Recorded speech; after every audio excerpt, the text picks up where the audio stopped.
बड़े अरमानों के साथ सुरुचि ने अपने वैवाहिक जीवन की शुरुआत की, लेकिन उसकी शादी की बुनियाद ही झूठ पर रखी थी। अब इस शादी के बंधन में बंधे रहने या न रहने का फैसला उसके हाथ में था। शादी के बाद सुरुचि ससुराल पहुंची। सारे कार्यक्रम खत्म होने के बाद 3 से 4 दिनों में सभी मेहमान एक एक करके वापस चले गए, लेकिन उसकी ननद और उसके 2 बच्चे 2 दिनों के लिए रुक गए।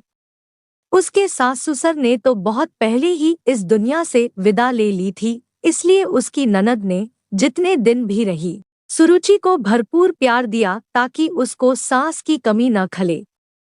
भाई के विवाह की सारी जिम्मेदारी वे ही संभाल रही थी।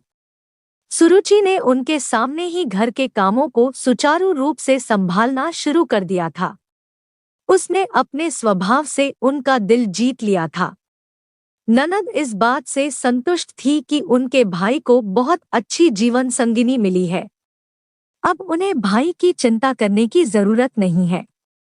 विदा लेते समय ननद ने सुरुचि को गले लगाते हुए कहा, मेरा भाई दिल का बहुत अच्छा है, तुझे कभी कोई तकलीफ नहीं होने देगा।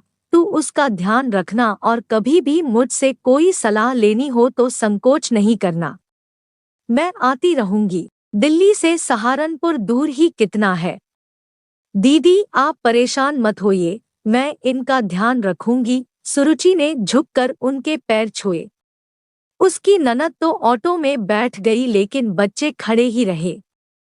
सुरुचि ने उनसे कहा, जाओ मम्मा के साथ बैठो। नहीं, अब तो तुम आ गई हो, इसलिए ये यही रहेंगे। ननद आगे कुछ और कहते कहते जैसे रुक सी गई। सुरुचि यह सुनकर अवाक रह गई। अभी विवाह को दिन ही कितने हुए हैं, इसलिए कोई भी सवाल करना उसे ठीक नहीं लगा। उनके जाने के बाद उसके दिमाग में सवालों ने उमड़ना शुरू कर दिया था। कहीं दीदी इसलिए तो मुझ पर इतना स्नेह नहीं उड़ेल रही थी कि अपने बच्चों की जिम्मेदारी मुझ पर डालकर आजाद होना चाह रही थी। उनके छोटे से शहर में अच्छी पढ़ाई होती नहीं है, लेकिन एक बार मुझसे अपनी योजना के बारे में बताकर मेरी भी तो मर्जी जाननी चाहिए थी। जल्दी से जल्दी अपने शक को दूर करने के लिए वह पति के ऑफिस से लौटकर आने का इंतजार करने लगी।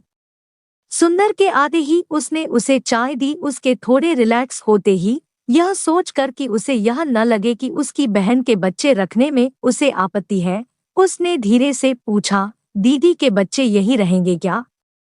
दीदी के नहीं, वे मेरे ही बच्चे हैं।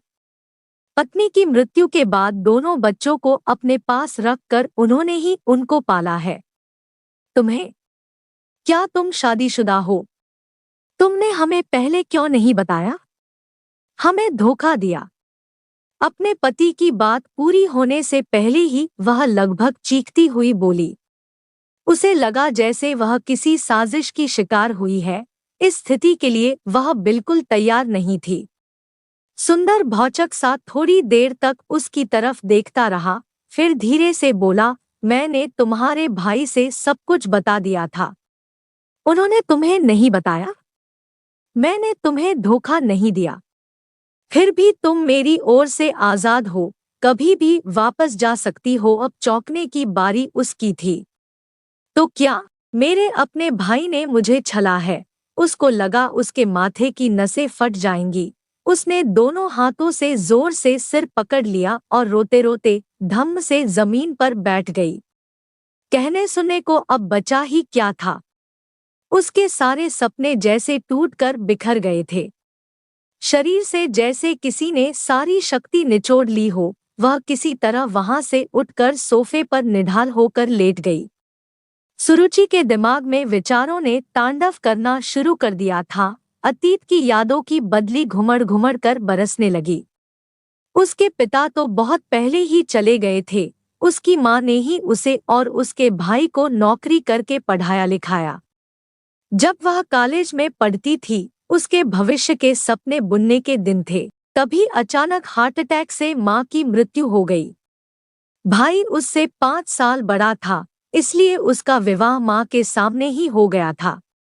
ये भी पढ़े ममता की कीमत भाग 2। अपनी बेटी श्वेता की कीमत लगा रही थी। रोशनी माँ के जाने के बाद भाई भाभी का उसके प्रति व्यवहार बिल्कुल बदल गया। वे उसे बोझ समझने लगे थे। ग्रेजुएशन के बाद उसकी पढ़ाई पर भी उन्होंने रोक लगा दी थी। भाभी भी ऑफिस जाती थी। सुरुचि सुबह से शाम घर के काम में जुटी रहती थी। उसके विवाह के लिए कई प्रस्ताव आए, लेकिन अभी जल्दी क्या है कहकर भाई भाभी टाल दिया करते थे। मुफ्त की नौकरानी जो मिली हुई थी। इसी बीच उनके 2 बच्चे हो गए थे। जब पानी सिर से गुजरने लगा और रिश्तेदारों ने उन्हें टोकना शुरू कर दिया, तो उन्होंने उसकी शादी के बारे में सोचना शुरू किया, जिसकी परिणति इस रिश्ते से हुई। जिस उम्र की वह थी, उसमें बिना खर्च के इससे अच्छा रिश्ता क्या हो सकता था। उसका मन भाई भाभी के लिए घृणा से भर उठा। अचानक सुंदर को सामने खड़े देखकर उसके विचारों को झटका लगा। सुंदर ने उसके पास बैठते हुए कहा, तुम्हारे साथ जो भी हुआ बहुत बुरा हुआ, लेकिन दुखी होने से बीता वक्त वापस नहीं आएगा। अभी उठो और शांतमन से इसका हल सोचो। जो तुम चाहोगी वही होगा। तब तक तुम मेरी मेहमान हो। तुम कहोगी तो मैं तुम्हारे भाई के पास छोड़ आऊंगा। भाई के पास जाकर क्या होगा? यदि उन्हें मेरी खुशी की परवाह होती तो ऐसा करते ही क्यों? मुझे नहीं जाना उनके पास। वह बुदबुदाई और आंखों के आंसू पोंछकर घर के काम में लग गई। अगले दिन सुबह सुबह उसकी ननद का फोन आया। सुरुचि समझ गई कि कल की घटना के बारे में वे जान चुकी है, इसीलिए उनका फोन आया है। उधर से आवाज आई, सुरुचि बेटा, हमने तुम्हारे भाई से कुछ भी नहीं छिपाया था। फिर भी यदि तुम्हें बच्चों से समस्या है तो वे पहले की तरह मेरे पास ही रहेंगे, लेकिन मेरे भाई को मत छोड़ना। बहुत सालों बाद उसके जीवन में तुम्हारे रूप में खुशी आई है। बड़ी मुश्किल से वह विवाह के लिए राजी हुआ था। वे भरे गले से बोली, जी। इसके अलावा वह कुछ बोल ही नहीं पाई। इससे पहले कि सुरुचि कुछ फैसला लेकर उन्हें बताए, उन्होंने ही उसकी सोच को दिशा दे दी थी। उसने नए सिरे से सोचना शुरू किया कि भाई के घर वापस जाकर वह फिर से उस नारकीय दलदल में फंसना नहीं चाहती और बिना किसी सहारे के अकेली लड़की की इस दुनिया में क्या दशा होती है, यह सब जानते हैं।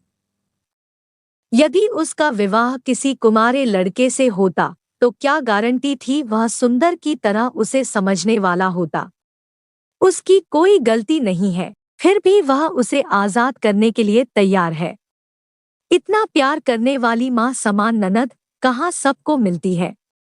भाई बहन का प्यार, जिसमें दोनों एक दूसरे की खुशी के लिए कुछ भी त्याग करने के लिए तैयार हैं, जो उसे कभी अपने भाई से नहीं मिला।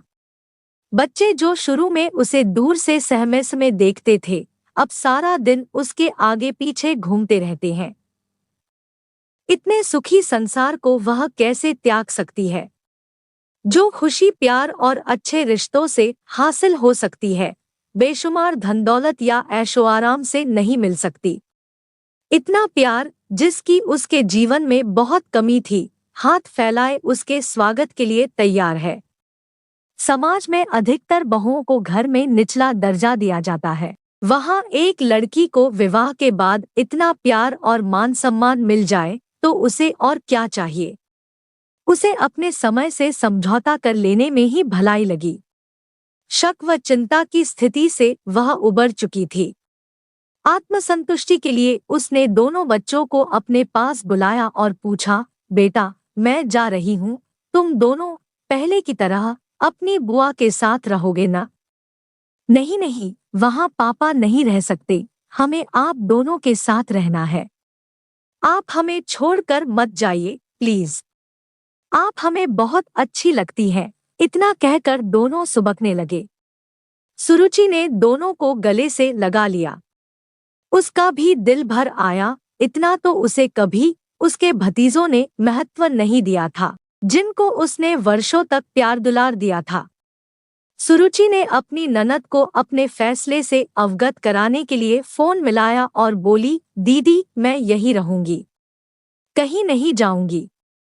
दोनों बच्चे भी मेरे साथ रहेंगे। अभी उसकी बात पूरी भी नहीं हुई थी कि उसकी नजर पीछे खड़े सुंदर पर पड़ी, जो उसकी बात सुनकर मुस्करा रहा था। आंखें चार होने पर वह नवयौवना सी शर्मा गई, भूल गई कि वह अपनी ननद से बात कर रही थी।